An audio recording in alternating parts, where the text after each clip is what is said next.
Juice WRLD's second posthumous album, Fighting Demons, has just been released. The fans have been waiting on this drop for quite some time, and he's an artist that truly left a special impact on the culture, and I think that his fans will appreciate this record. And I mean, there kind of is a stigma around posthumous albums in hip-hop, so going into this, did you have any expectations or any concerns at all? To be honest with you, I mean, I was just waiting for the music because Lil Bibby and the whole camp has been teasing this project because there was initial names for this, but it finally ended up being Fighting Demons. Was being teased for a long time, so I was just happy to get the music at this point. And with posthumous records, it's always a touchy subject because the artist is unfortunately not here to carry out the vision of the project, but Juice WRLD has a very hefty vault of music that has not been released. Thousands of songs. He's a fantastic recording artist. He has over thousands of songs that have never been released. So give it to the fans, and this is exactly what they did. So going into this, guys, we're not going to be doing our traditional review reaction. I mean, it's not fitting for a posthumous album. We don't do that here, but we're going to be taking you guys through kind of a walk through the album, what you guys could expect, all the different types of sounds you guys could hear, and what are some of our favorite songs on the album. So Lou, let me start off like this, man. What's your general overall thought about this project, and why does this posthumous album maybe feel different than other ones that have come out in the past couple of years for you? Yeah, I think that with Juice WRLD, I mean, he always knew how to connect with his fans because of how sentimental and how real he was about, certain struggles that he's going through. And that's kind of what you could expect for the entirety of the album is him fighting through these demons, these personal battles that he has. If that's loneliness, if it's anxiety, if it's his drug addiction, which of course, that takes up a big part of the subject matter on the project. And in terms of the actual sound, Juice WRLD was always known for, dibbling and dabbling into different genres, and that's what you can expect here, as some songs are more melodic ballads, others are more hype trap-oriented songs. And to be honest, looking at this one in comparison to Legends Never Die, I felt like there was more of a thematic basis with this song because for the majority, as sad as it might be, and I think that it might take an emotional toll on some fans experiencing the album, it was pretty cohesive in the sense that he's talking about, this drug addiction, and he's not glorifying the drug, which I thought was kind of refreshing, in that he's kind of taking us through how it's affected him negatively and how he feels like there's almost no escape for him. Well, that's one thing that I did like about the track list as a whole was that,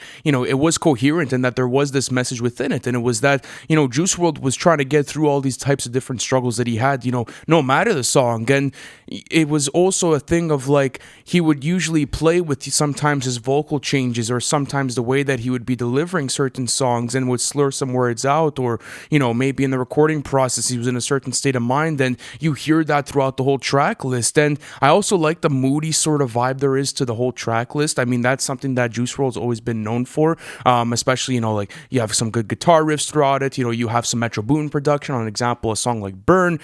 So let's get into the production now. How did you like it, and how did the soundscape of this album make your experience better while going through the complete track list? Yeah, the production was pretty cool in certain moments. Definitely that Metro Boomin beat really stood out to me on Burn. With Rex Cardo. Yeah, you had, this violin that came through. You had kind of this orchestral feeling that reminded me of something like Space Cadet off of Not All Heroes Wear Capes. So it was interesting to see Metro Boomin. Apart from that, I mean, one thing that's kind of consistent, I would say, within the production is those clipping 808s, which has kind of become a staple for SoundCloud era rappers to use in their songs. And Juice WRLD really makes the best, I would say, out of these heavy hitting drums. I think that was, a big aspect of it. Apart from that, I mean, you have some tracks that feel more uplifting. You have other ones that kind of feel more gloomy because of, I would say, the more depressing piano riffs that play through. But overall, I thought the production was pretty solid, but one thing that I think could have used improvement on certain songs like Feline, for example, was the mixing. The mixing was a bit off, especially on Feline. The way that Juice's vocals were mixed, it was really fucking like horrendously mixed. Well, there's something behind that actually, and I think it was because they were recording that in 2018. This was a song that was being recorded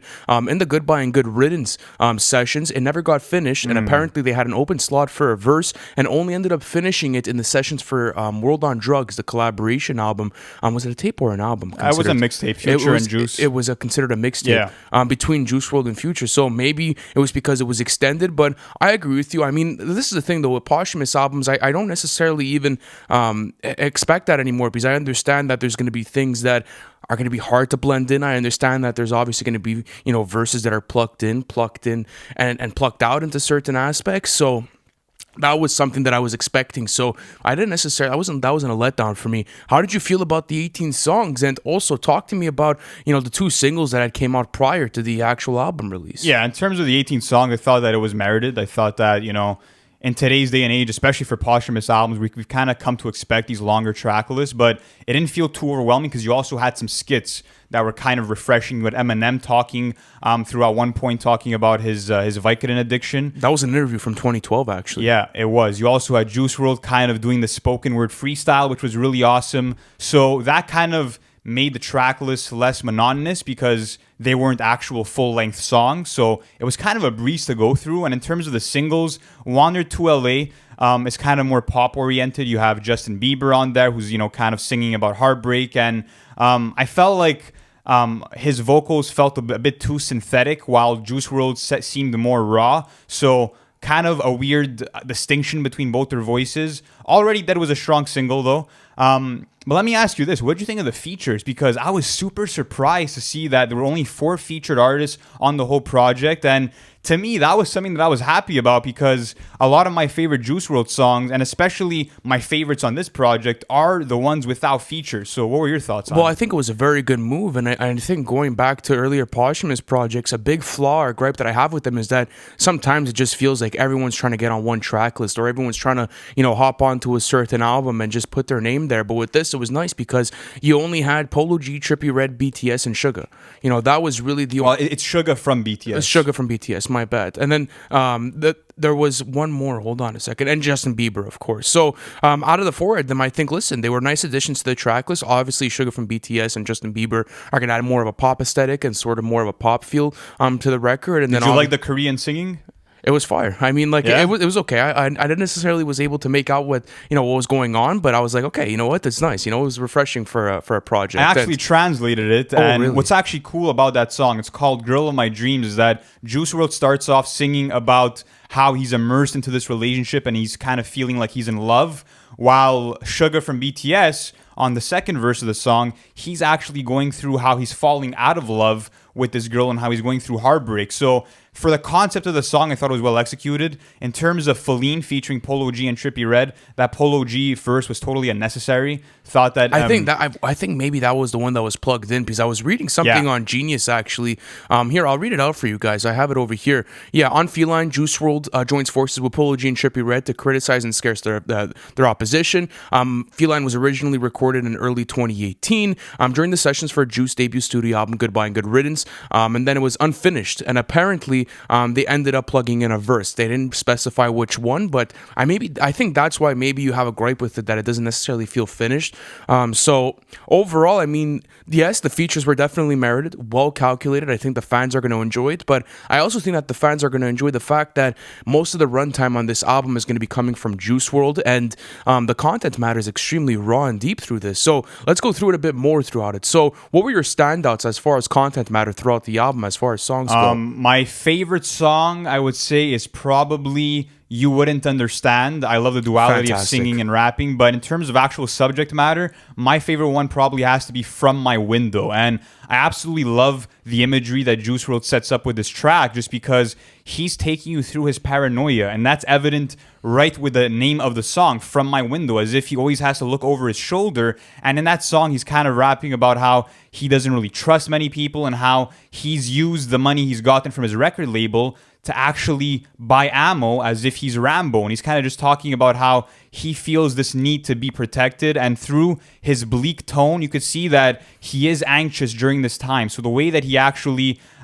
put that into lyrics, I thought was really well done. And one of my favorite songs from Juice WRLD probably ever. That was a very good song. Yeah. It was one that I was happy they included on this track list. You Wouldn't Understand. It's one song that I wanted to talk about as far as content matter here. You Wouldn't Understand is basically Juice WRLD talking about how people misinterpreted his day-to-day life, and how they kind of look from the outside and they don't understand what he's really going through. And I could relate to that message in a certain way, because it feels always fucking weird when people look at you and they're like, oh, you know what, you shouldn't be able to do this, this, or you shouldn't be able to do that, because they're looking from an outside perspective and they don't necessarily understand what's going inside. So You Wouldn't Understand was really nice, something that I was able to relate to. Burn as well, because Burn is the first song on the track list, and it kind of gets you set up for what's to come with the rest of it.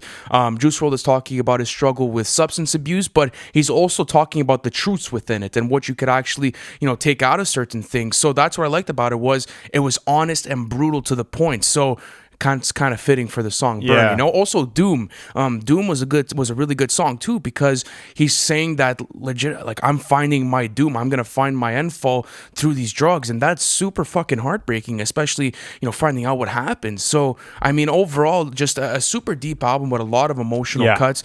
So listen, overall, how did you like the project? Well, listen, I think that in terms of being a Juice WRLD fan, it was tough to listen to at certain times because of that subject matter and how, oftentimes he is talking about, the idea that this drug consumption will lead to his downfall. And unfortunately, of course, it did. So it is heartbreaking in that sense. But I would like to say that there's a lot of powerful quotables that I think a lot of Juice WRLD fans will take out of this. For example, from the song Until the Plug Comes Back Around, he raps, "Everybody got their demons, everybody got their vices, everybody got their own opinion on what life is." So again, the whole idea, that Juice WRLD has brought through his music from every project is that nobody's alone facing these struggles and these challenges. And I think that's why so many people connect to his message and the whole 999 movement. Apart from that, another quotable was actually on the outro where Juice WRLD sings, "You will still hear my songs on the stereo. You still hear my name on the radio. So I'll live forever, forever."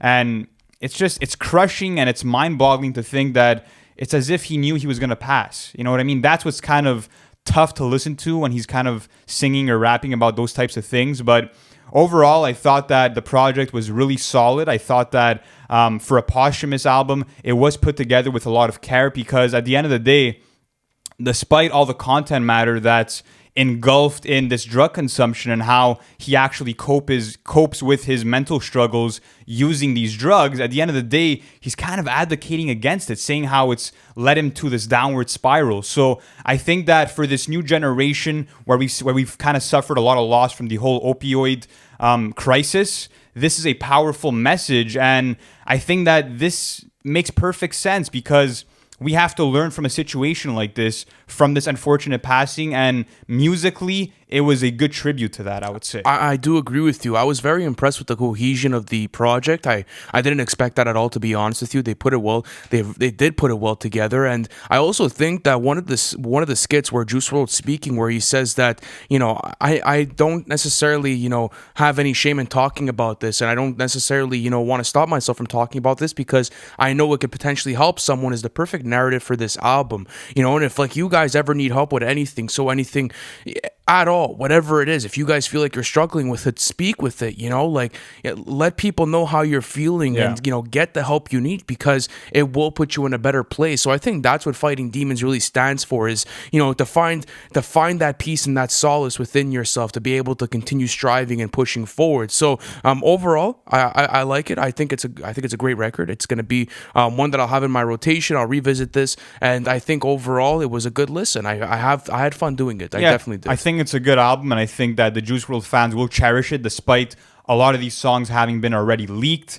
But listen, guys, let us know in the comments your favorite songs from this new Juice WRLD record. And before we actually end this off, one more question. Do you think Juice WRLD's camp should be releasing more records, or would you like this one to be the last? Oh, that's a very good question.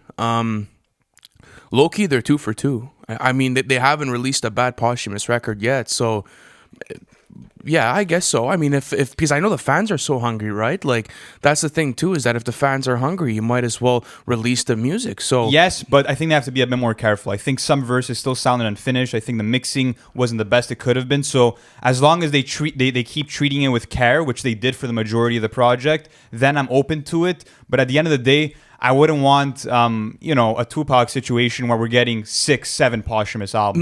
No, that's never fitting. Absolutely not. Yeah, I think that at a certain point that you definitely have to close off the catalog and let the fans have the catalog and live with it. So overall, guys, let us know how you like the project in the comment section. This was not a traditional review. As I said at the beginning, we don't do traditional reviews for posthumous releases, but we still hope you enjoyed the show tonight, guys. Thank you for watching this, and we'll catch you on the next one. Thanks for watching the full video, and if you're new to NFR, be sure to hit that subscribe button, as we'll be keeping you guys updated with the latest album releases in terms of update videos, album reviews, and our own original series on the weekly. And we also have our Patreon plan available in the description below, where you can access weekly bonus content and also access to our Discord. So be sure to check out all of that, and we'll catch you in the next one.